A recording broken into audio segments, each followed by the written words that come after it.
Listo, para empezar entonces este diálogo, estas entrevistas, nos acompaña ya el doctor Pedro Donoso, analista político, director de ICARE. Gracias por estar con nosotros, doctor. Feliz año. Feliz año con usted y con toda su audiencia. Bueno, listos para analizar lo que nos depara en el ámbito político este 2023. Yo decía hace pocos minutos, arrancamos con elecciones. Ya hoy oficialmente, porque oficialmente ya hace muchos meses atrás que los candidatos comenzaron a activarse, pero hoy ya amanecemos con las ciudades empapeladas con la propaganda electoral, lo que habla, como digo, de este arranque oficial, ¿no? ¿Cómo ve usted la proyección en ese sentido, ¿no? Una vez que vamos a ir a las urnas para elegir, claro, dignidades seccionales, pero también pronunciarnos frente a esta consulta popular que ha propuesto el presidente Guillermo Lasso? Sí, digamos, el año 2023 yo lo partiría en dos, ¿no es cierto? Yo estaba repitiendo esto usualmente. Para mí el año 2023 iniciará políticamente recién en abril, mayo, ¿no es cierto? Porque el primer trimestre será congelado por el proceso electoral que usted muy bien dice, ¿no? Es decir, cuando hay, digamos, tensiones sociales y políticas, como estamos viendo en el Ecuador, ¿no es cierto? Ahora nos amanecimos con la noticia de que el Consejo de Participación Ciudadana no nombró finalmente al presidente del Consejo de la Judicatura, es decir, seguimos teniendo un presidente de la Judicatura encargado, así como el 70% de instituciones de control que pertenecen a la función de transparencia y control social, por ejemplo, ¿no? Cuando se tiene ese tipo de tensiones, se necesita una válvula de escape, y esa válvula de escape será el proceso electoral. Entonces, digamos, recién podremos ver cómo nos depara el 2023 políticamente hablando, ¿no es cierto?, después de que pasen las elecciones. Ahora, este proceso eleccionario es un proceso muy complicado, porque es un proceso eleccionario sobre otro proceso eleccionario. ¿Qué quiero decir con esto? Que, ¿no es cierto?, las seccionales que ya estaban determinadas, ¿no es cierto?, basarán su proceso político, decía yo, su tarima con base al sí o no de la consulta popular, y la consulta popular también tomará cosas digamos, del proceso eleccionario. Eso va a dificultar un poco que la ciudadanía pueda entender qué proceso es qué finalmente, ¿no? Porque también hay que elegir incluso a miembros del Consejo de Participación Ciudadana. Entonces, va a ser un proceso electoral muy complejo, ¿no es cierto? Veremos en qué resulta, pero creo que le va, digamos, a determinar una válvula de escape para que las tensiones sociales, por ejemplo, movimiento indígena, gobierno, tengan un suspenso, tengan, digamos, una tregua, si se puede decir así, y quizás veremos cómo se resuelva a partir de que se termine el proceso electoral. Ahora, pero sin embargo, este proceso electoral, ¿no? Igual hay quienes dicen que puede ser, si nos enfocamos en el 5 de febrero, que puede ser también un termómetro de lo que vendrá para elecciones generales 2 años después. Quizás ver qué partidos van consolidándose más con mayoría de votos, cuáles no. ¿Usted también comparte esa lectura, doctor? A ver, hay varios elementos. O sea, usualmente se dice que uno no puede comparar dos procesos eleccionarios, es decir, lo seccional y lo nacional son cosas totalmente distintas.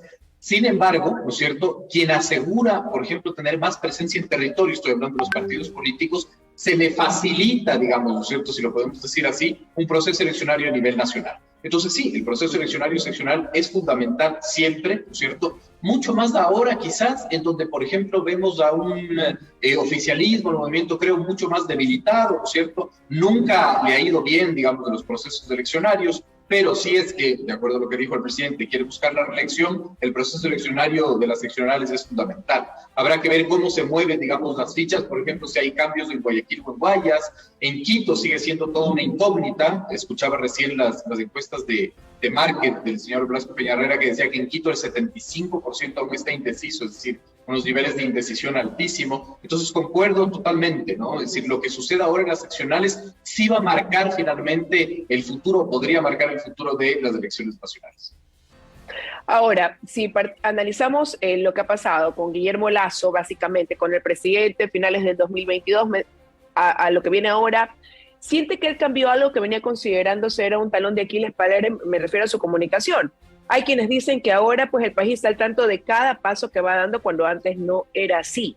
¿Esto ha podido sumar al gobierno, cree usted, o más bien en ese punto sigue arrastrando una debilidad? Digamos, yo creo que ahí justamente se le ha señalado a la comunicación quizás como el responsable de, qué sé yo, las bajas cifras de aceptación que puede tener Lasso, y no creo que es así. Es decir, creo que uno solo comunica lo que existe, ¿no es cierto? Uno no puede comunicar lo que no existe, y creo que ahí hay un problema de gestión, ¿no es cierto? ¿A qué me refiero? Y tenemos que volver a los números. A mediados de año, el Observatorio de Gasto Público, por ejemplo, manifestaba que el Ejecutivo había ejecutado presupuestariamente menos del 40% en promedio, por ejemplo, ¿no es cierto?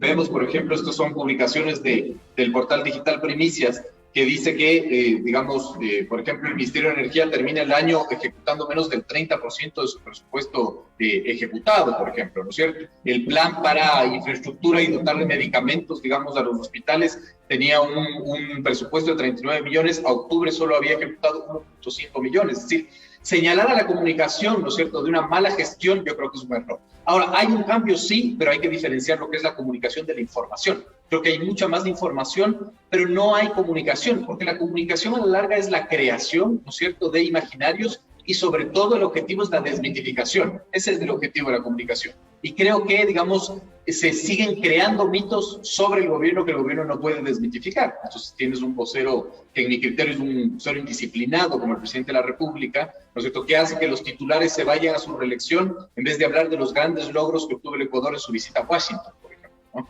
Entonces, digamos, creo que es injusto atribuirle, digamos, a la comunicación todos los problemas de un gobierno que no tiene o que tiene poca gestión, digamos.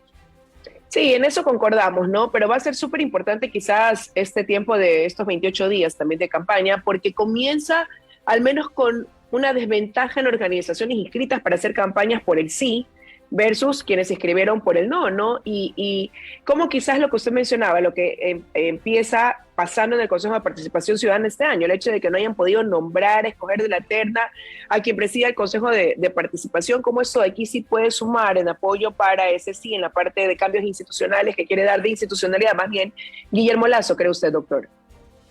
Digamos, es una apuesta bien riesgosa, ¿no? Y es una apuesta bien riesgosa porque el gobierno evidentemente se enfrenta a dos escenarios. El escenario de que pierda, ¿no es cierto?, que puede ser un desgaste a su capital político, pero el escenario del que gane, que me parece que es un escenario mucho más complejo. Usted me va a decir, este señor está loco, porque si gana es muy bueno para el gobierno. No necesariamente, porque si su campaña gira alrededor de que la consulta popular va a resolver los problemas de la ciudadanía, especialmente de inseguridad, la gente está tan desesperada, y lo dicen las cifras, 9 de cada 10 ecuatorianos a noviembre se sentían pesimistas del presente, ¿no es cierto? La gente ya quiere que resuelvan el problema de la inseguridad, y si el gobierno vende que la consulta popular va a resolver el problema de la inseguridad, va a tener que hacerlo, y eso va a traer un problema de gobernabilidad. Sabemos que la inseguridad es un problema de estructura social, que no se va a resolver en el corto plazo. Es muy complejo resolver el problema de la inseguridad. Entonces va a tener que administrar finalmente ese éxito, ¿no? Entonces, de una u otra manera, si es que el gobierno, como lo está haciendo me parece, ¿no es cierto?, entra de lleno finalmente a la campaña y entra a vender de una u otra manera así el proceso eleccionario, quizás pueda ganar en las urnas, pero podría perder margen de gobernabilidad a partir de mayo, que era un poco lo que yo le decía, que para mí inicia realmente el año político.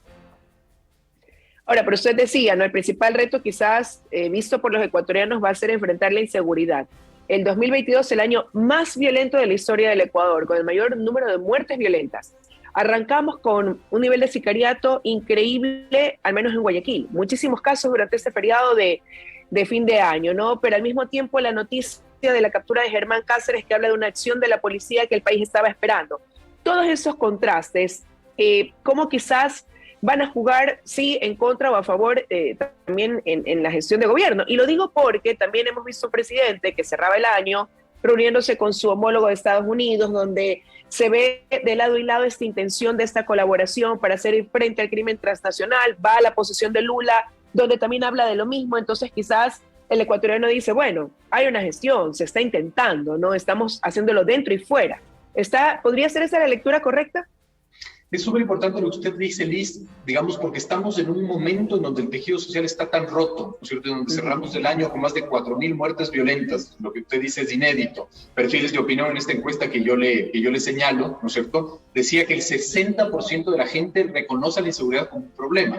¿Por qué yo estoy tan alarmado con este número? Si debería ser habitual. Porque en 15 años que voy leyendo encuestas, nunca ha estado tan centralizada una preocupación ciudadana en un solo problema. Esto es inédito.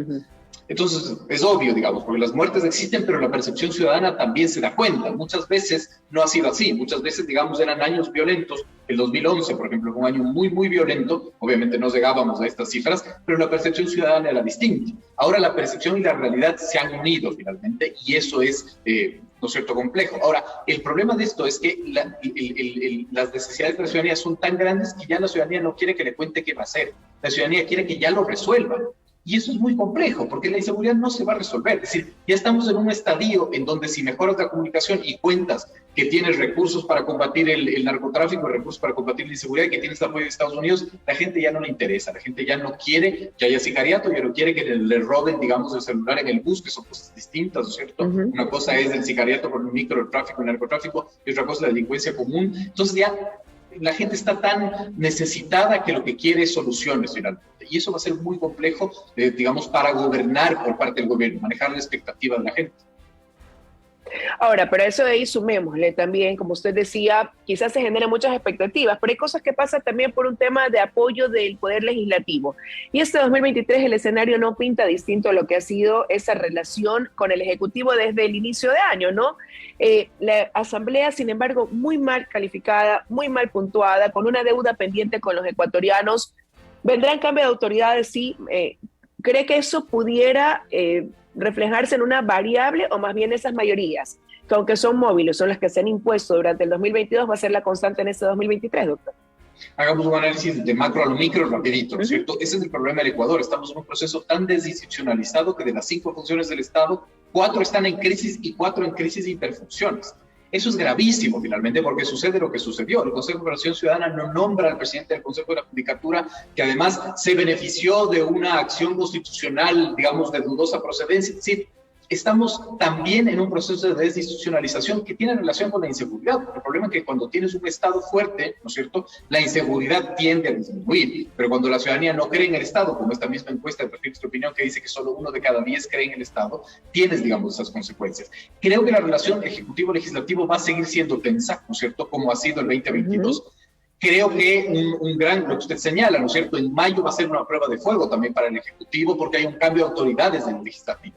Si hacemos si recordamos el 2021, el gobierno hizo una muy buena operación política, no nos olvidemos, puso a Guadalupe Llori, ¿no es cierto?, con un acuerdo con Pachacuti, y puso a uno de sus asambleístas del bloque, ¿no es cierto?, que era Virgilio Saquicela. No operó bien y perdió finalmente a la presidencia y a la vicepresidencia.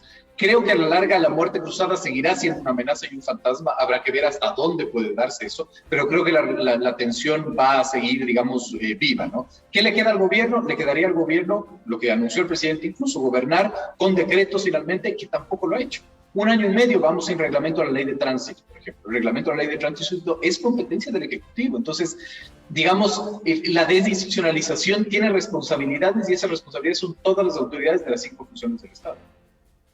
Ahora, usted dice gobernar con decretos y uno a la mente siempre se le viene este fantasma que ha estado presente y esa muerte cruzada que hay quienes dicen le daría 6 meses de oportunidades de hacer cambios a través de estos decretos, pero que sin embargo la popularidad no permite a lo mejor dar ese paso, ¿no? Está fuera de tiempo, por decirlo de alguna manera. Pero para la Asamblea vimos un 2022 de constante buscar el ambiente idóneo como para más bien tratar de destituir a Guillermo Lasso, sacarlo y que él dé un paso acostado.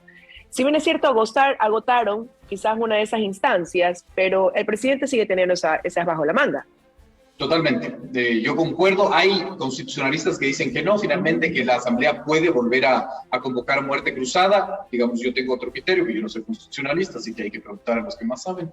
Pero en efecto sí, es decir, digamos, y ha sido esta cantaleta reiterada del Ejecutivo, ¿no es cierto? Porque, digamos, la Constitución, si bien es hiperpresidencialista en ese sentido, al Ejecutivo solo le cuesta 5 minutos de firmar un decreto para disolver el Legislativo. Entonces, si tanto ha dicho que el Legislativo ha boicoteado su gestión, pues responsablemente por la democracia debería llamar a la muerte cruzada, finalmente, ¿no? Si bien eso no le va a ayudar, porque no le irán a reelegir de acuerdo a los números en 6 meses, por ejemplo, pero, digamos, será responsable en poder gobernar un país, digamos, 6 meses con decretos ley, ¿cierto? Podría ser una campaña interesante siendo el Estado candidato, etcétera, ¿no? Pero claro, es mucho más fácil para el Ejecutivo, ¿no es cierto? Y ahí está, digamos, esta posición hiperpresidencialista, que para el Legislativo el convocar a muerte cruzada. Ahora, doctor, quizás haciendo un balance, ¿quién usted calificaría o podría calificar como el ministro de mejor gestión de Guillermo Lasso en lo que fue este 2022 y que tiene una buena proyección para lo que viene en este 2023? ¿Y quién lo contrario? Quizás, ¿cuál es el ámbito todavía más débil de este gobierno?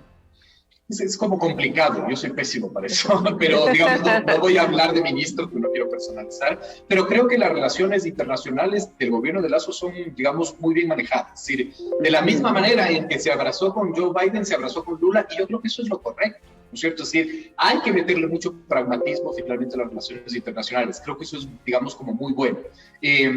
Quizás el ámbito que menos, de una u otra manera, se ha despuntado, creo que es lo social, ¿no? Es decir, yo regreso a estas cifras que publicaba Primicias, ¿no es cierto? En donde, por ejemplo, educación termina el año con 70% de ejecución presupuestaria, que es bajísimo para un año de tantas necesidades.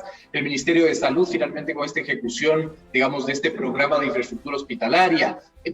La inseguridad tiene que tener, digamos, un gran componente de resolver los problemas sociales. La inseguridad es el reflejo, ¿no es cierto?, de la situación social. El tejido social en el Ecuador está roto. Ya lo decía este documento de la migración de Panamá, ¿no es cierto?, que somos el segundo país con tener más migrantes ilegales atravesando la selva del Darién después de Venezuela, ¿no? Hay una ola migratoria de más o menos 100,000 personas. Entonces, ¿dónde está lo social? Esa es la gran pregunta. No sirve que haya inversión en lo social. Sirve que de una u otra manera lo social empiece a recomponer el tejido que está tan roto. Totalmente de acuerdo con usted, doctor. Quiero agradecerle que haya estado esta mañana con nosotros aquí en WQ Noticias con ese análisis arrancando este 2023 que va a estar muy marcado por lo político. Esa es la proyección. Empezamos con estas elecciones, ¿no?, que nos ponen ya en ambiente de campaña. Y bueno, como le digo, agradecerle. Le deseo que tenga un excelente 2023. No, para ustedes. Muchísimas gracias por la invitación. Un venturoso 2023 para todos y todas. Un fuerte abrazo. Era el doctor Pedro Donoso, analista político.